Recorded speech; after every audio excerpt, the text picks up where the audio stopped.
प्रिय क्रांती मित्र हो, जय भीम, जय अशोक, जय संविधान, जय भारत.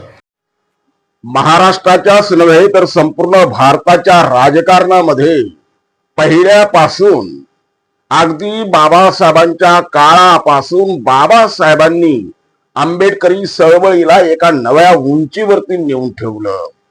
बाबासाहेबांनी फक्त आंबेडकरी चळवळीला एका नव्या उंचीवरती नेऊन ठेवलं नाही, तर संपूर्ण देशातली दखलपात्र एकमेव शक्ती, महाशक्ती म्हणून आज आंबेडकरी चळवळीकडे पाहिल्या जाते. भारतामध्ये केवळ आणि केवळ आंबेडकरी जनता ही राजकीय दृष्ट्या अत्यंत सजग अशी जनता आहे. आंबेडकरी जनतेमध्ये आज इतकी प्रचंड ताकद आहे, शक्य आहे की आंबेडकरी जनता जे ठरवेल तेच राजकारणामध्ये होताना दिसतंय. मित्रांनो, ज्याला गादीवर बसवायचं त्याला गादीवर बसवण्याची ताकद आंबेडकरी जनतेमध्ये आहे, आणि ज्याला गादीवर उतरवायचं, हकालपट्टी करायची, ती ताकद सुद्धा आंबेडकरी जनतेमध्येच आहे. परंतु दुर्दैवानं या आंबेडकरी शक्तीला एक शाप लागलेला आहे, दुहीचा शाप लागलेला आहे. या आंबेडकरी चळवळ गटातटामध्ये विखुरल्या गेलेली आहे. जर या आंबेडकरी चळवळीमध्ये गट आणि तट निर्माण झाले नसते तर आज या देशाची शासनकर्ती जमात, जे बाबासाहेबांनी पाहिलेलं स्वप्न होतं की शासनकर्ती जमात बना, ती शासनकर्ती जमात आज आंबेडकरी समूह बनला असता. परंतु दुर्दैवानं म्हटल्याप्रमाणे की या आंबेडकरी समाजाला, आंबेडकरी चळवळीला दुहीचा शाप लागलेला आहे, फुटीरतेचा शाप लागलेला आहे. असं जरी असलं, आम्ही 17 गटांमध्ये 50 गटांमध्ये सर्व विभागला गेलो असलो तरी आमची दखल मात्र प्रत्येकालाच घ्यावी लागते. निवडणुकीच्या राजकारणामध्ये निवडणुकीच्या वेळेला आमच्याकडं सगळ्यांना वाडग घेऊन यावं लागतंय, मदतीची याचना करायला.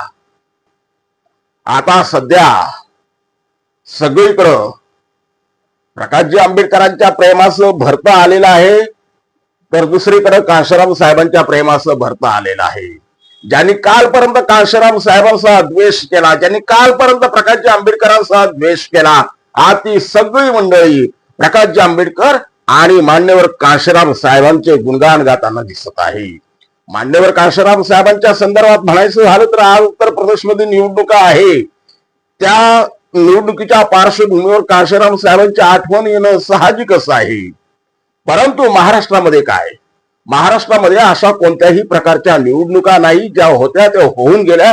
आता ज्या काही निवडणुका येतील त्याला अजून 3 वर्ष अवकाश आहे, वेळ आहे.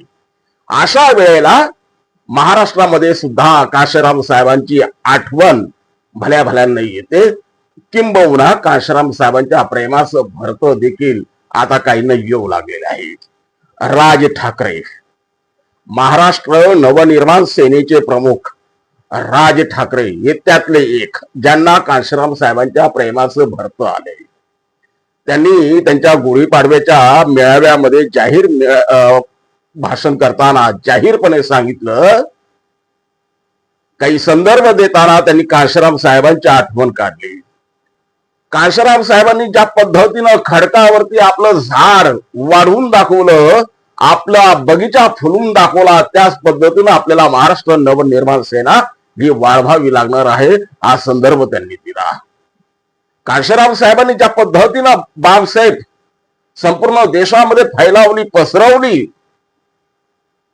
जर सायकलवरती, त्यावेळेला कोणतं वाहन नव्हतं, साधन नव्हतं, मोबाईल नव्हते, काही नसताना देखील कांशीराम साहेबांनी सायकलवरती प्रचार करून संपूर्ण देशामध्ये निळी क्रांती आणली, निळी क्रांती आणली. जे बाबासाहेबांना अभिप्रेत होतं तो प्रयोग त्यांनी उत्तर प्रदेशमध्ये यशस्वी करून दाखवला. त्यांनी त्यांच्या हयातीमध्ये मायावतींना उत्तर प्रदेश सारख्या भारतातल्या सगळ्यात मोठ्या प्रदेशाच्या मुख्यमंत्री बनवून दाखवलं. एका सर्वसामान्य कुटुंबातील मुलीला, मायावती, बहन मायावती यांना त्यांनी मुख्यमंत्री करून दाखवलं. हे दाखले राज ठाकरेंच्या त्या भाषणामध्ये होते. एकीकडे हे होत असताना दुसरीकडे प्रकाशजी आंबेडकरांना आणि त्यांच्या संघटनेला वंचित बहुजन आघाडीला बळ देण्यासाठी देखील हजारो हात पुढे येत आहे. त्यापैकी एक नाव प्राध्यापक डॉक्टर सागर जाधव, जे यवतमाळ जिल्ह्यामधले सेवानिवृत्त कर्मचारी, त्यांनी सेवानिवृत्त झाल्याबरोबर रिटायर झाल्याबरोबर त्यांना जी काही सेवानिवृत्ती वेतन मिळालं त्यातला काही भाग सुमारे 1,00,000 त्यांनी प्रकाशजी आंबेडकरांना राजकीय संघर्षासाठी, सामाजिक लढ्यासाठी बळ देण्यासाठी त्यांनी तो सुपूर्द केला. मित्रांनो, अशा हजारो हात प्रकाशजी आंबेडकरांच्या लढ्याला ताकद देण्यासाठी पुढे सरसावलेले आहे.